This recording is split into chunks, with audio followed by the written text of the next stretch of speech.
It seems less like people actually dislike the show, and more because people want to hate it because they dislike Amazon and want the billion-dollar show to flop. Because it's fun to hate things, right? What the fuck are you talking about?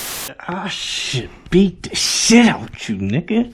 So, Rings of Power released recently, and the reception has been mostly negative overall from most of the fans of Lord of the Rings and of Tolkien's works, but the show has its supporters, and there are many who claim to enjoy it, so good on them. Enjoy whatever you want, obviously, but what I wanted to do is respond to a video titled, "The Rings of Power Isn't Bad, Calm Down." It comes from a channel called Feeble King, and I actually like a lot of this guy's content. He's done some pretty good videos on Dark Souls and Elden Ring that I enjoyed, and this really isn't to call him out or to make fun of him. This is really just to respond to several of the points he makes in his videos about Rings of Power, because in it, he presents a lot of the same rebuttals and talking points I've seen from several other supporters of the show, and I figured it'd be a good time to discuss some of these things. So I might be responding to him, but most of this stuff is what I've seen from other people as well. But there are also things said in this video that don't make that much sense, which leads me to believe that Feeble King misunderstands some of the complaints that people have about the show, and it's mainly about the slow-paced storytelling, but we'll get to that. It's a short video, so let's get into it. Amazon is a very difficult company to root for. No one really wants the billionaire to get another win by taking a beloved franchise and butchering its lore to pump out an overly expensive TV show, and I understand why people are so upset about it. Many people don't want this TV show to be good because it was made by an internet monopoly that the government refuses to break up, and while it's no masterpiece, it is actually pretty good. No one really cares if it's Amazon making the show. They care about how the source material was handled and what the final product is. It could have been made by Warner Brothers, Netflix, Disney, whoever, but if the final product was the same, then people would feel the same exact way. No one cares it's Amazon making this show. They care about how the show turned out. So this point is kind of useless and a weird one, really. When looking at why people hate this show so much, the two most common complaints that come up is that number one, it is not faithful to Tolkien's source material, and number two, that the pacing is too slow. Now this is actually funny, since these complaints are contradictory in nature. The Rings of Power is bad because it isn't enough like Tolkien's world with black dwarves and incorrect lore events, but we also don't want a slow burn story that takes a while to get going, despite the show's slow pacing being true to Tolkien's world. A lot of people dislike the show because it isn't similar enough to Lord of the Rings, but also because the pacing is too similar to Lord of the Rings. It seems less like people actually dislike the show, and more because people want to hate it because they dislike Amazon and want the billion-dollar show to flop. Because it's fun to hate things, right?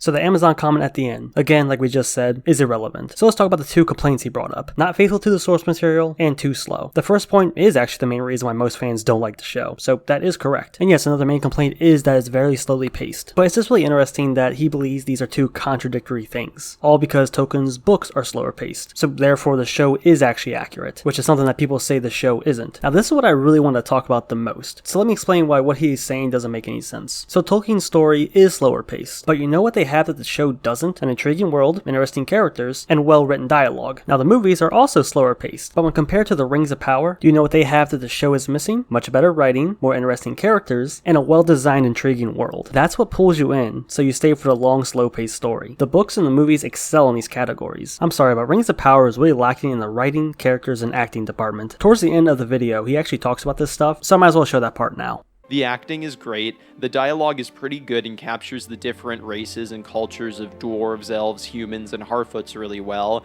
and every character is someone the audience can root for. Now I'm happy you feel that way, but let me tell you what I think. The dialogue is mostly dull, and the delivery from most of the actors sound bored and disinterested. And since the characters are boring and uninteresting, most of the viewers are bored and uninterested. I'm sorry, I couldn't get invested in these characters because they're either boring or unlikable, except for Elrond. He was the only one who actually had something entertaining happening. But let's circle back to the slow-paced storytelling. Most people aren't going into much detail when they say that the show is slow and boring, which leads to the supporters of the show saying, well, that's because it's a slower paced or a slow burn story. But like I mentioned in my review of the premiere, the show is lacking in interesting characters, which cause you not to actually get invested into their stories or care about their motives, which in turn makes a slower paced story feel unbearably boring. If something is slow paced, it usually has to compensate by being really engaging, to keep the viewer invested so they can stick around for the longer story. If only there was another fantasy show that uses slow paced storytelling that we can compare it to.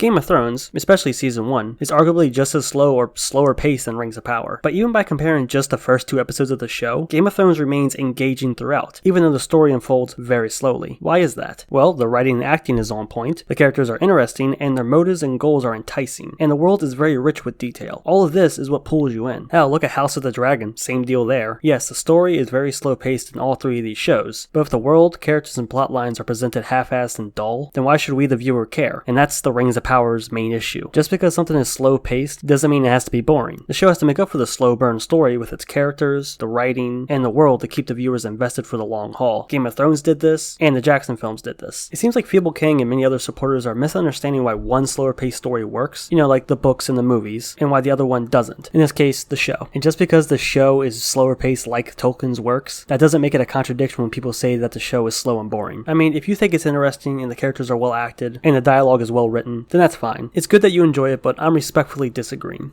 And if you really are so extremely upset that a show which is literally just Tolkien fanfiction isn't faithful to the source material, and there's no way for you to enjoy a loose adaptation of Tolkien's world, then just don't watch it. But please don't bomb the show with a bunch of 0 out of 10 scores just because you disagree with the direction they took when the show itself is actually good, when viewed disconnected from the source material. Of course you can enjoy what you want, but telling someone if they don't like it then don't watch it is just a way to deflect valid criticism that many may have with it, especially if it's adapting something as loved as Lord of the Rings. That's like going, oh yeah, you know that thing that you like? Well, it's getting adapted, but they're changing it a lot. Oh, you don't like that? Well, be quiet and don't watch it. You're allowed to give your opinion on something even if you don't like it. The same way others can enjoy something that many people don't like. But telling a fan of something not to watch it if they have an issue with it isn't a good defense. It's just a really weak deflect to stay off criticism. I mean, did you know, Feeble King, that Dark Souls 2 changed a lot from Dark Souls 1? Oh, you don't like all those changes in Dark Souls 2? Well, just don't play it. I don't see why you need to talk about it or play it if you don't like it. I mean, it's like you said here. Okay, if you're a Tolkien lore junkie, then this show might piss you off, but can we not accept that this is a different world and move on? Can we just accept that Dark Souls 2 is different and move on, and just let those who like it play it? Fans are allowed to discuss things they're displeased with. Just saying don't watch it or accept that it's different and move on isn't a defense, and it's just a deflect. But I agree that review bombing something isn't cool, but it's the internet, what can you do?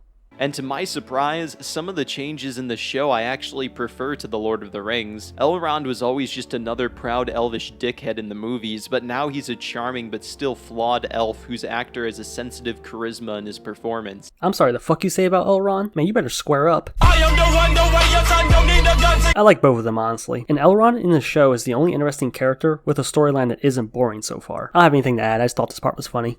But the art and set design is incredible, probably better than anything I've ever seen before in a movie or in a TV show. I mean, I mostly agree that the visuals are good, along with the art design and sets, especially compared to other TV shows. But no offense, if this is some of the best you've seen, you really need to watch some more movies, my man. For a show, yeah, it's cut above the rest at times. I mean, personally for me, there are still a few issues with some of the sets and outfits, but it does look good and better than most other shows, and definitely better than other stuff on Amazon like The Wheel of Time. But unfortunately, I think the visuals and music are the only things that it has going for it. Mostly everyone agrees that, yeah, it looks good, but it's lacking in the characters and writing and story department. Who cares if it's pretty if you can't get invested? The last thing I'll mention is that there are a few times where he says that people are just looking for things to hate. Because people want to hate it because they dislike Amazon and want the billion-dollar show to flop. Because it's fun to hate things, right? But I just can't sit back and watch the internet turn the beginnings of a good TV show into a scapegoat for all their hate because we all need something to hate on to feel better about ourselves. And this is just another way to deflect criticism that I've seen supporters of the show use. Oh, you're just looking for something to hate. I mean, there are some very strong and valid criticisms against the show. And just saying things like, oh, you're just looking for something to hate, or why don't you accept it's different and move on, or how about you just don't watch it, are all just really weak ways to deflect complaints that people have.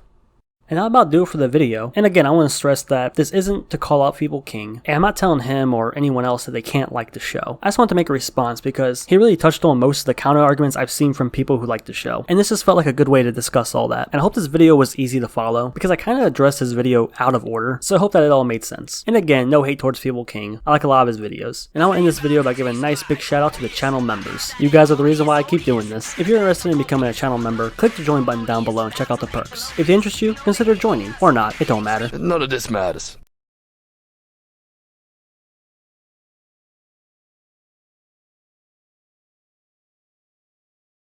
I'm gonna have to apologize ahead of time because I'm gonna stretch his ass like it's never been stretched before. Oh boy, yeah.